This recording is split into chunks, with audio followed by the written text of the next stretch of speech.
In the quiet suburb of Maplewood Heights, perfection wasn't just expected, it was demanded. Every hedge was sculpted with military precision, every lawn trimmed to uniform height, and every resident followed the unspoken code of suburban civility. To live here meant to embrace order. To break that order even slightly was to invite whispers, glares, and the wrath of those who believed themselves the guardians of the neighborhood's soul. Among those unwritten guardians was a man named Ethan Cross. He wasn't loud, nor was he confrontational, but he held a deep reverence for fairness, a sense that everyone, no matter who they were, should follow the same rules. He had lived on Birchwood Lane for nearly 8 years, maintaining his property with quiet pride. The grass was always emerald, edged to perfection. The flower beds burst with color through every season. Even his mailbox, freshly painted white every spring, gleamed like a symbol of his commitment to keeping Maplewood Heights beautiful. For years, Ethan had endured the usual suburban irritations: barking dogs, overzealous leaf blowers, and the occasional forgotten trash bin. But none of that compared to the day he looked out his window and saw a police cruiser parked squarely across his front lawn. It was early morning, the sun still rising through mist that hovered above the trimmed hedges. Ethan had been preparing his coffee when the sight stopped him cold. A black and white patrol car, its tires sinking into the soft earth of his grass. The ground was still damp from last night's rain, and already deep tread marks scarred the lawn he had spent years perfecting. At first, he thought there must be some emergency, a break-in, perhaps, or a traffic stop gone wrong. But as he stepped onto his porch, he saw no flashing lights, no urgent commotion.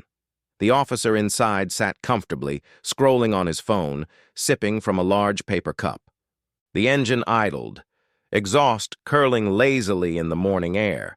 Ethan stood there, stunned as minutes passed. The officer didn't move. He wasn't responding to a call. He wasn't in pursuit. He was simply parked. Parked on Ethan's lawn as though it were his personal driveway. By the time the cruiser finally pulled away, Ethan's once smooth grass had been reduced to 2 muddy ruts, a trail of crushed green leading to the curb. He inspected the damage, his frustration building with every step. The roots had been torn out in places, the soil compacted and scarred. It wasn't just careless, it was disrespectful. But Ethan wasn't the kind to shout or cause a scene. Instead, he did what he always did. He documented. He had installed a small security camera above his garage months earlier, a precaution against package thieves and stray animals. That morning, it had captured everything: the patrol car's arrival, the officer sitting idle for nearly half an hour, and the moment he casually backed off the lawn, leaving destruction in his wake. Ethan replayed the footage again and again, his disbelief hardening into something else: determination. He could forgive mistakes, but this wasn't a mistake. This was entitlement, a symbol of authority behaving as though the rules didn't apply. He tried reaching out to the local precinct first, hoping for a simple apology or at least an acknowledgement. But what he received was silence. Voicemails left unanswered, emails ignored. When he finally reached someone in person, he was told dismissively that it was probably nothing, and that officers have discretion in field situations. Field situations. That phrase echoed in his head long after the call ended. What kind of field situation required parking on someone's lawn, scrolling on a phone, and sipping coffee? Days passed. The ruts in his yard became a daily reminder of that arrogance. Each morning he'd see them before heading to work. Scars in the grass, just deep enough to catch the light differently, mocking his efforts to repair them. He tried filling them with soil, reseeding, watering carefully, but the damage ran deeper than he thought. When the patrol car appeared again, a week later, it wasn't by accident. It parked in the exact same spot, as though the officer believed it was his right. This time, Ethan didn't go outside. He didn't confront. He simply let the camera record every minute, every idle second. The second visit turned frustration into resolve.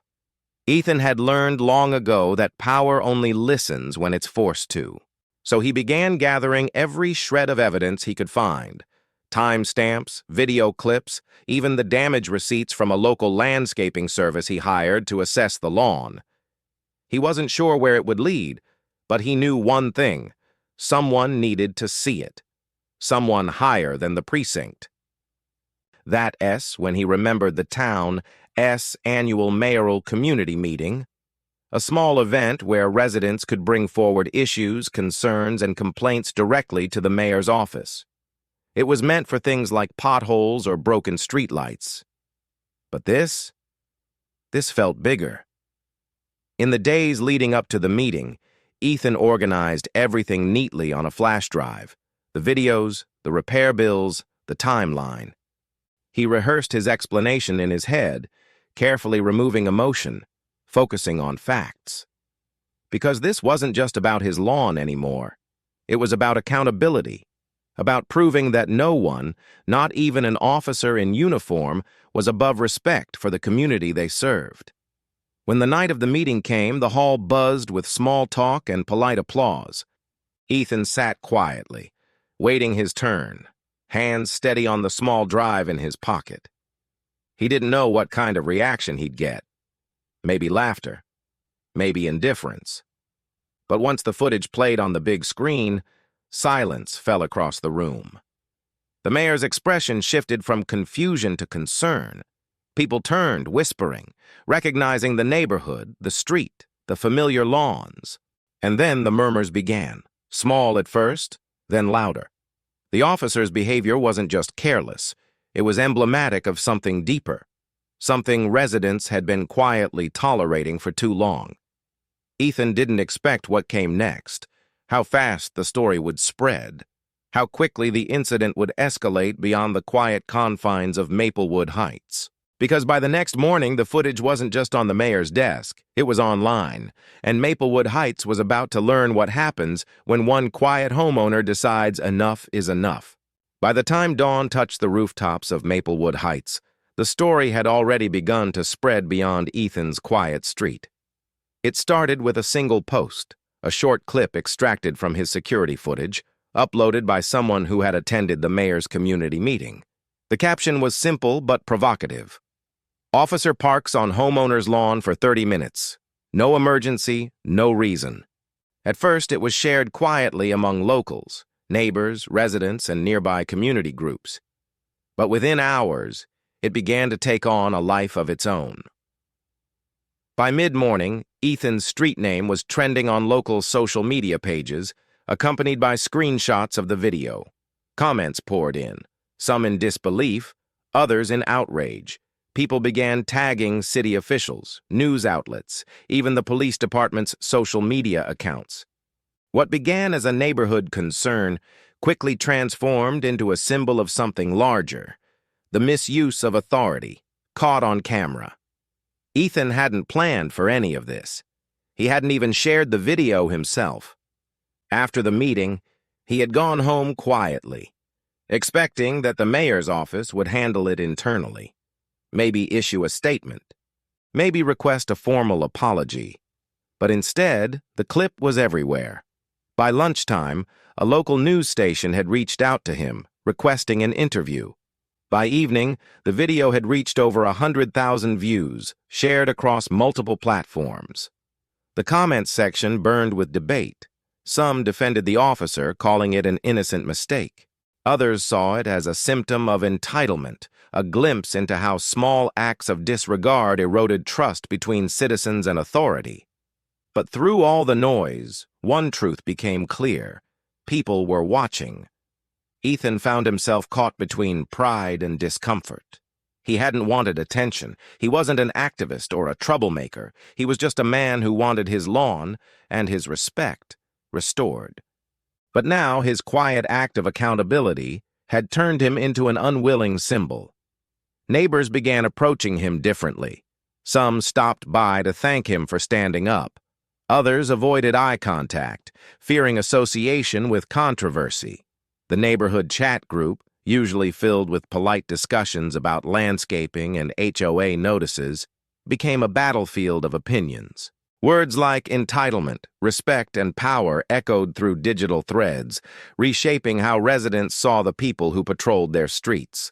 And somewhere, deep in the noise of it all, the officer's name surfaced. A few keen-eyed viewers identified him from his badge number in the footage. Soon, his social media accounts were flooded with angry comments, and the precinct found itself fielding calls from reporters. The department issued a short, carefully worded statement, something about reviewing the incident and maintaining community trust. But it wasn't enough.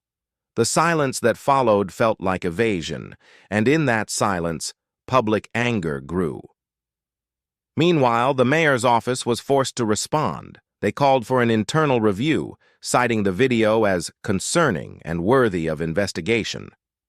But even as official words were drafted, the story continued to spread. Larger outlets picked it up, first regional, then national. The footage of a lone patrol car idling on a manicured suburban lawn became a strange emblem of everyday power imbalance, a moment of quiet disrespect amplified by millions of eyes. Ethan tried to stay detached. He didn't post, didn't respond to comments, didn't feed the fire. But his name was out there now, circulating alongside headlines and hashtags. News vans appeared at the edge of his street, cameras waiting for a statement he never gave. At night, the faint blue glow of screens flickered through his curtains, broadcasting his story to strangers across the country. Not everyone was pleased. The HOA, always concerned with appearances, reached out to him through a curtly written letter. They expressed concern about the media attention and its potential to reflect poorly on the community. The irony was bitter. For years, the HOA had been relentless about minor infractions. Trash cans left out too long, paint colors slightly off code. Yet when a police cruiser tore through a member's lawn, their concern wasn't the act itself, but the optics. The letter ended with a subtle warning about maintaining harmony and avoiding unnecessary disruptions. To them, Ethan's pursuit of fairness was a disruption. The HOA thrived on silence, on quiet compliance, and his refusal to let this go had disturbed their careful facade of peace. But Ethan couldn't be silent anymore. Not after everything he had seen, not after realizing how easily people with power could act without consequence, until someone shone a light. As the story reached its second week, something unexpected happened. A group of residents began organizing. They called themselves Neighbors for Accountability, a small but vocal coalition that began attending city meetings, demanding transparency from the local police department. What had started as one man's frustration was evolving into a movement. Small, imperfect, but undeniably growing. The officer, meanwhile, had been quietly placed on administrative review. Rumors circulated that he had parked there to take a break, to check messages, or even to avoid traffic patrol duty. Whatever the reason, the department refused to release details, citing internal policy. But silence only fueled speculation. And speculation, in the age of viral outrage, was a storm no one could control. For Ethan, the attention began to weigh heavily. Strangers sent letters, some supportive, others hostile. His mailbox overflowed with messages. Some praised him for standing up, others accused him of overreacting, of disrespecting law enforcement. The noise became constant, a hum in the background of his every day. And yet, amid the chaos, one thing became clear. The mayor could no longer ignore the issue. An emergency council session was scheduled, promising to address the situation publicly. For the first time, officials would have to speak on record, not just about the officer, but about accountability, fairness, and the treatment of citizens. Ethan didn't know what to expect. He only knew he would be there, sitting quietly in the same hall where this all began, watching to see whether justice meant anything beyond empty words. because what started as 2 tire tracks in his lawn had become something far deeper, a test of whether truth still held weight in a world where silence often spoke louder than action. And as that meeting approached, so did the backlash. The days following the Mayor A.S. announcement felt heavy, the kind of tense quiet that settles before a storm. Maplewood Heights had always prided itself on calm predictability, a suburb where life moved in gentle rhythms and confrontation rarely surfaced beyond the HOA as neatly typed warnings. But now tension was everywhere, in the lingering stares between neighbors, in the low hum of whispered conversations, in the cautious smiles that hid quiet judgment. What had once been Ethan's sanctuary was now under scrutiny. People who once waved to him during morning walks now avoided his gaze, unsure whether to treat him as a hero or a troublemaker. Some admired his courage, others thought he had gone too far. In a neighborhood that worshipped order, attention was a kind of sin, and Ethan had brought more of it than anyone could remember. The HOA's leadership, predictably, was the first to act. A notice appeared in his mailbox, printed on crisp white paper, sealed with the association's emblem. The letter began with formal politeness but quickly turned cold, citing community unrest, unwanted media presence, and potential devaluation of neighborhood image. It reminded him that homeowners were expected to uphold the spirit of discretion and avoid attracting controversy. Ethan read the words twice, feeling the irony cut deep. For years, they had enforced every trivial rule with precision, from the height of fences to the exact shade of approved garden mulch, all in the name of protecting property values. But when a police officer drove across his lawn and left destruction behind, their concern wasn't for justice or fairness. It was for image. The message was clear. Silence was safer than truth. But silence now was impossible. By the time the mayor's council meeting arrived, the story had gained even more traction. National outlets ran headlines with phrases like "small-town faces, big accountability battle," and "Resident S video sparks debate on police conduct." For the first time, Maplewood Heights wasn't Tau Sarti, known for its manicured lawns, but for a scandal that questioned the balance of power between citizen and authority. The meeting hall that night was packed beyond capacity. Local residents filled every seat, cameras lined the back walls, and city officials shifted uncomfortably under the weight of so many watching eyes. The mayor opened the floor with a careful tone, neither admitting fault nor defending the officer outright. He spoke of shared values, ongoing investigations, and commitments to transparency. But Ethan noticed the language, the vagueness, the careful distance from accountability. Words that filled space but carried no substance. He sat quietly, surrounded by murmurs, listening as officials tiptoed around responsibility. Then came the department's representative, a man in uniform, polished and composed. He addressed the incident as unfortunate, calling it an error in judgment, but insisting that no laws were broken. He emphasized the officer's years of service and dedication to the community. It was a performance, one crafted to soften outrage, to turn an act of disregard into a mere lapse of attention. But the crowd wasn't convinced. Whispers turned to mutters, mutters to murmurs. People who had once trusted without question began asking why accountability was conditional, why respect was demanded from citizens but not reciprocated. The mayor promised to review departmental procedures. The meeting adjourned, but the unease didn't fade. Outside, the cameras waited. Reporters called out Ethan's name as he exited, asking for a statement. He didn't stop to answer. He had already said what needed to be said, through the footage, through his persistence. The rest now was beyond him. That night, under the quiet hum of his porch light, he finally let himself breathe. He thought perhaps the worst had passed, that the truth was out and time would take care of the rest. He was wrong. By the following week, the backlash began in earnest. Anonymous letters appeared in his mailbox, some scrawled with support, others filled with anger. A few accused him of disrespecting the badge. One warned that he should mind his place. The words were crude, angry, but worse than that, they were local. The handwriting, the phrasing, they came from within Maplewood Heights. Then came the lawn. One morning, as Ethan stepped outside, he saw it. A tire track cutting across the front edge of his yard, deliberate, fresh, mocking. Someone had driven by in the night and made their message clear. His sanctuary, once pristine, had become a battleground. The HOA, predictably, responded, not with concern for harassment, but with a fine.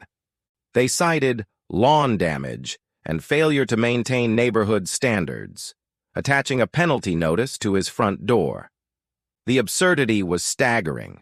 His lawn had been destroyed by the very people who demanded perfection, and now they charged him for the scars.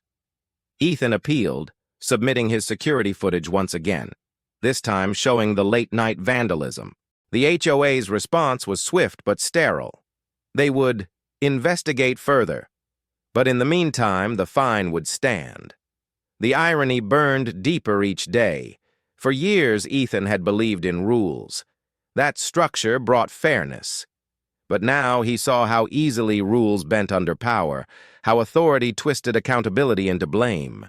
He had always played by their standards, trimming, painting, maintaining, but when he asked for the same respect in return, the system recoiled. And still, the story refused to fade. Larger news outlets began dissecting not just the footage, but the response, the mayor's evasions, the HOA's hypocrisy, the quiet hostility brewing behind suburban smiles. Commentators called it a microcosm of modern accountability, a tale of one man against an institution that valued image over integrity. Through it all, Ethan remained quiet. He stopped answering calls from reporters, turned off notifications, ignored the letters. He focused on work, on his garden, on keeping what little peace he could salvage. But peace now was fleeting. One evening, as the sun dipped behind the rooftops, he noticed a car idling across the street. Headlights off, engine low. It sat there for several minutes before slowly pulling away. It wasn't a patrol car, but it carried the same weight, the same silent message. Ethan realized then that his act of defiance had consequences he could no longer control. What began as two tire tracks had become a symbol, and symbols draw enemies as much as allies. Still, beneath the fear, a quiet strength remained. Because for the first time, the town could no longer look away. The story had forced them to see, not just the ruts in a lawn, but the cracks in the system that governed their lives. And those cracks were beginning to widen. The quiet of Maplewood Heights had always been deceptive. Beneath the manicured lawns and freshly painted fences lay a network of whispers, a system of silent observation that judged every deviation from perfection. For years, Ethan had played by their rules, blending into the rhythm of suburban life. But now, his name had become a signal, a warning, a story told behind closed doors about what happens when someone dares to break the code of silence. It began subtly, the way all power shifts do. A missed invitation to a neighborhood barbecue, a cold glance from a neighbor who once waved warmly each morning. The once friendly chatter in the street now fell quiet when he passed. People weren't just avoiding him. They were aligning themselves, choosing sides. And in a place where conformity was a currency, Ethan had become a liability. The HOA board, led by its ever-composed president, Margaret Dane, wasted no time turning the neighborhood's unease into policy. Within weeks, Ethan began receiving notices. The first cited overgrown edging along property boundaries. The second claimed inconsistent exterior paint tone. The third accused him of failure to maintain community harmony. Each letter arrived with crisp precision, bearing the HOA's seal like a judgment carved in ink. Ethan read each one in disbelief. The so-called violations were trivial. A blade of grass too long, a patch of paint slightly faded by the sun. Infractions that any other homeowner would have been given grace for.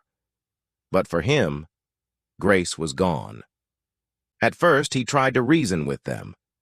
He sent polite responses, submitted photos, offered to address any genuine concerns. But the tone of their replies grew sharper, their deadlines shorter. It wasn't about compliance anymore. It was punishment.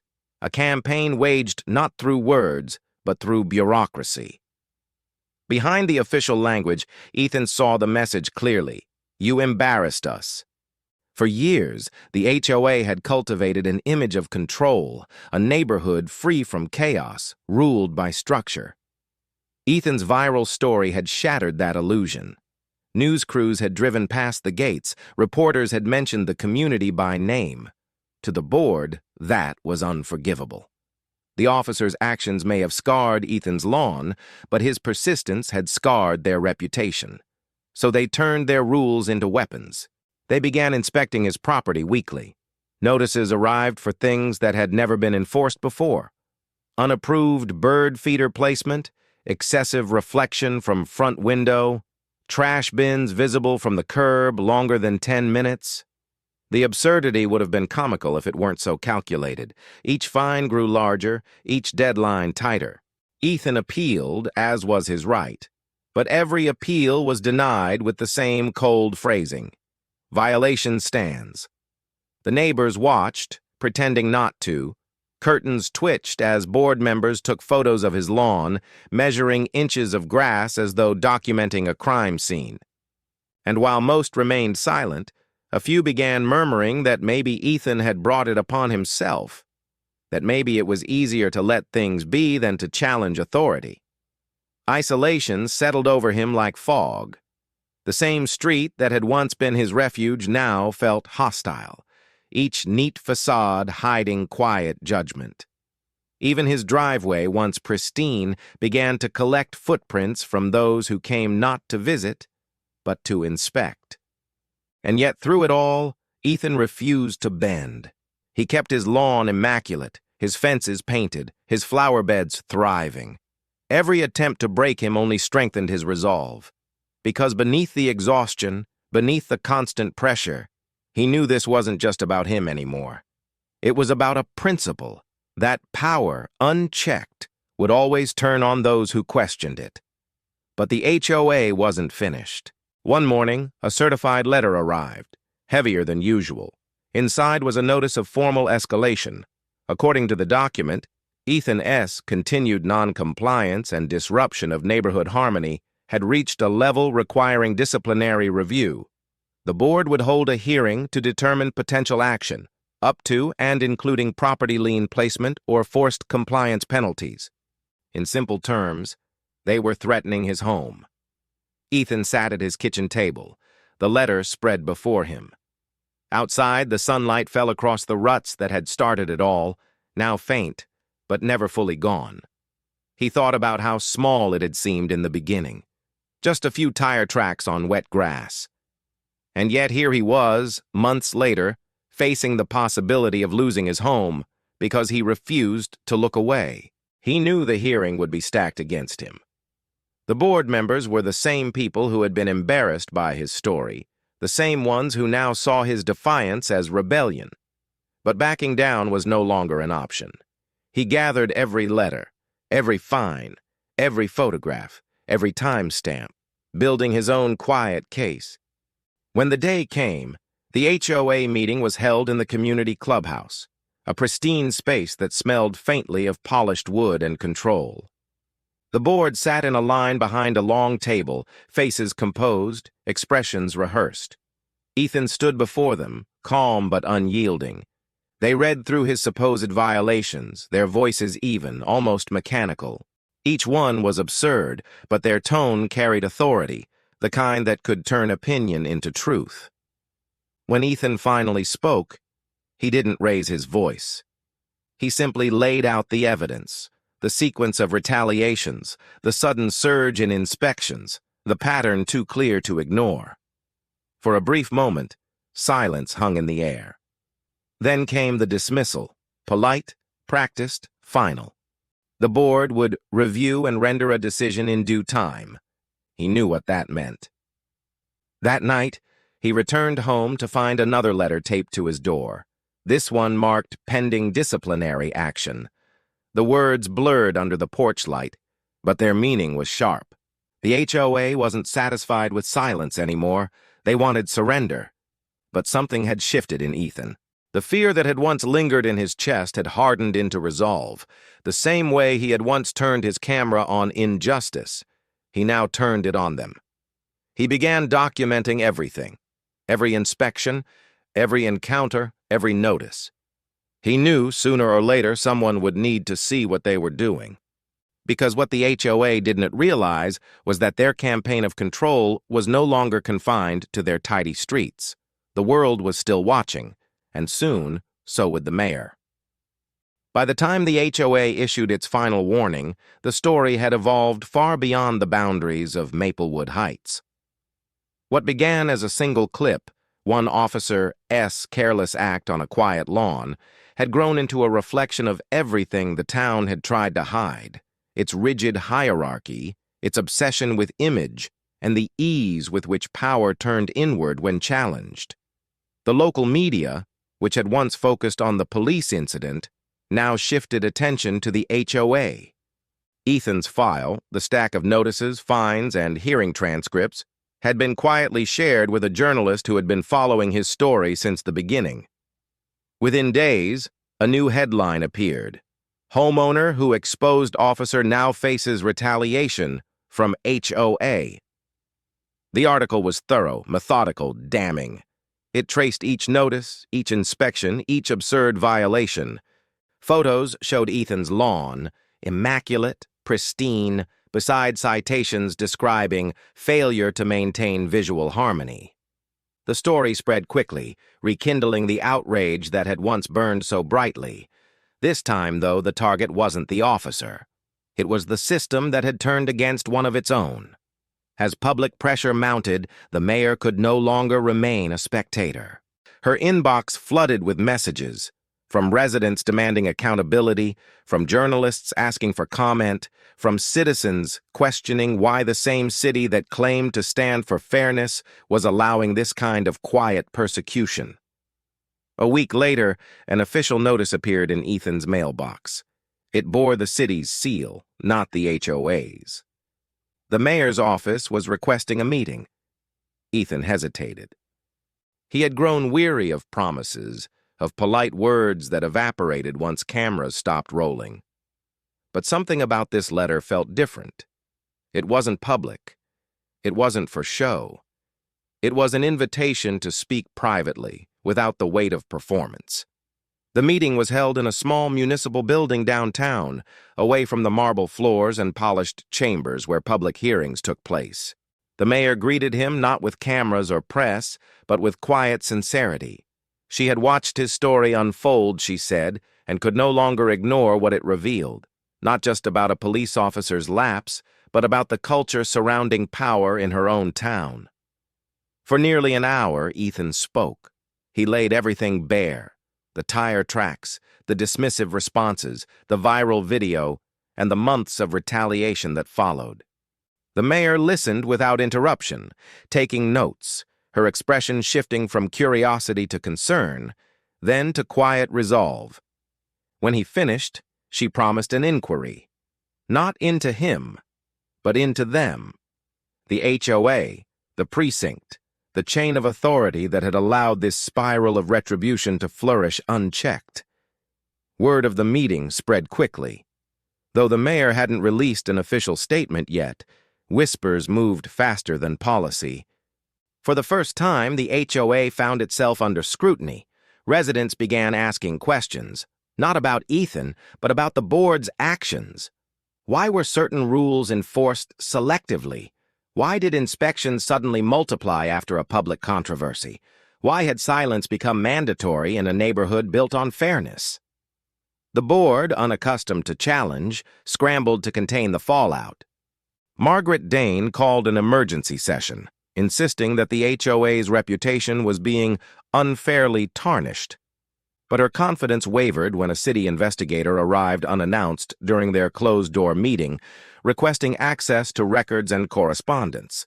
Behind the polished smiles, panic took root. For the first time, the board's authority began to crack. The same power they had wielded so easily, through letters, fines, and threats, now turned fragile under the weight of scrutiny. Their language, once firm and final, grew cautious. They stopped issuing new notices. Inspections ceased. The silence that followed wasn't peace, it was fear. Ethan watched it unfold from a distance, cautious but hopeful. For months, he had fought alone, against a system that treated him as an inconvenience. Now the same system had turned its gaze inward, but with visibility came danger. The backlash he had faced before began to resurface, now fiercer, more desperate. Anonymous messages appeared again, accusing him of bringing shame to the neighborhood. One morning, his garden bed was torn apart, flowers uprooted and trampled. Another night, he found his mailbox hanging open, its lock broken. The message was the same as before. Stop. But this time, Ethan didn't flinch. He had endured too much to turn back. Meanwhile, the mayor's investigation deepened. Over the following weeks, auditors combed through the HOA's records, reviewing correspondence, financials, enforcement logs. What they uncovered painted a pattern too clear to ignore. Selective enforcement, personal targeting, a paper trail of retribution masked as policy. The findings leaked before the official report could be released. News outlets seized on every detail, publishing excerpts that painted the HOA not as protectors of order, but as enforcers of conformity. A group that valued silence over fairness, obedience over truth. Within days, calls grew for the board's resignation. Residents who had once stayed silent now spoke out, sharing their own stories of petty punishments and intimidation. It turned out Ethan wasn't the first, only the first to push back. When the mayor finally held a press conference, the city gathered to watch. Standing before reporters, she addressed the situation directly, acknowledging the original incident, the officer's misconduct, and the chain of retaliation that had followed.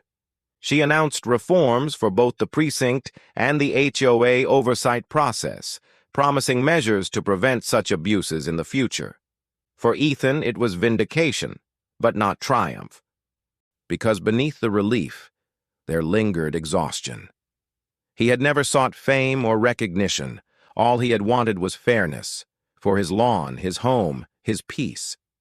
But what he had discovered was something far larger, a truth that reached beyond fences and flower beds into the quiet machinery of control that governed suburban life. In the days that followed, the HOA's power began to unravel. Board members resigned one by one, citing stress and public misrepresentation.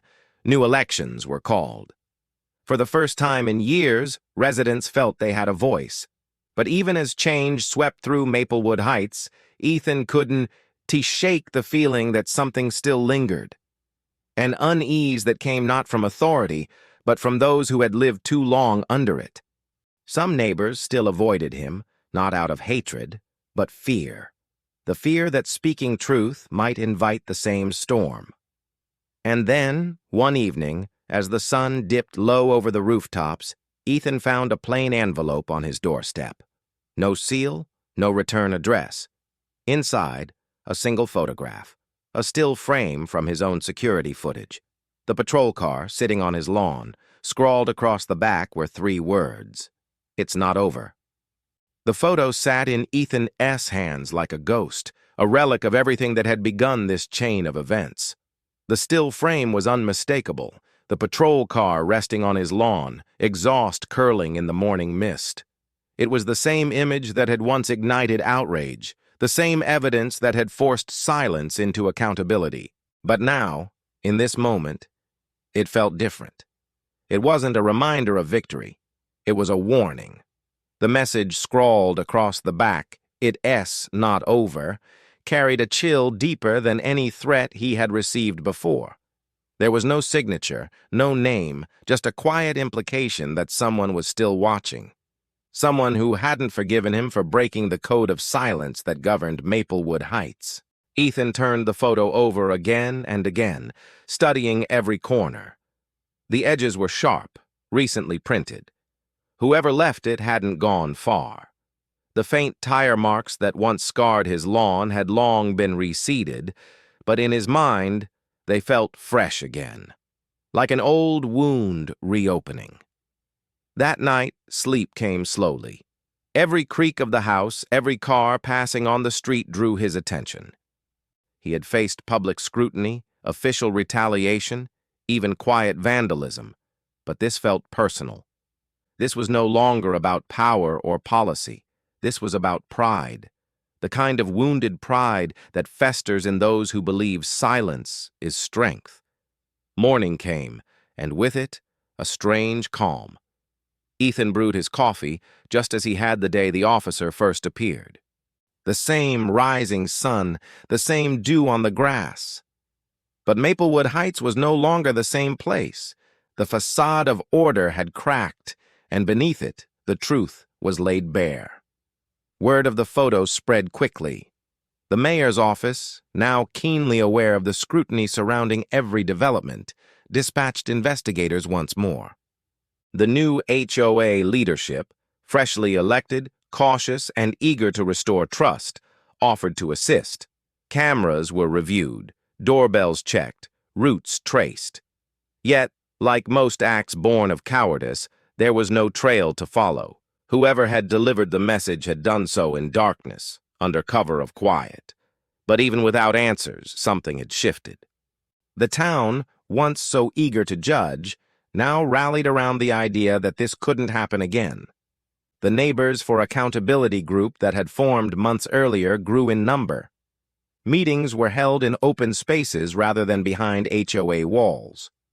Residents began sharing their own experiences, not just of unfair citations, but of years spent feeling watched, measured, controlled. The fear that had once silenced them was eroding, replaced by something Maplewood Heights had never truly known: community. For Ethan, it was both healing and haunting. His act of defiance had sparked change, yes, but at a cost. His peace, once found in the quiet symmetry of his lawn, was gone.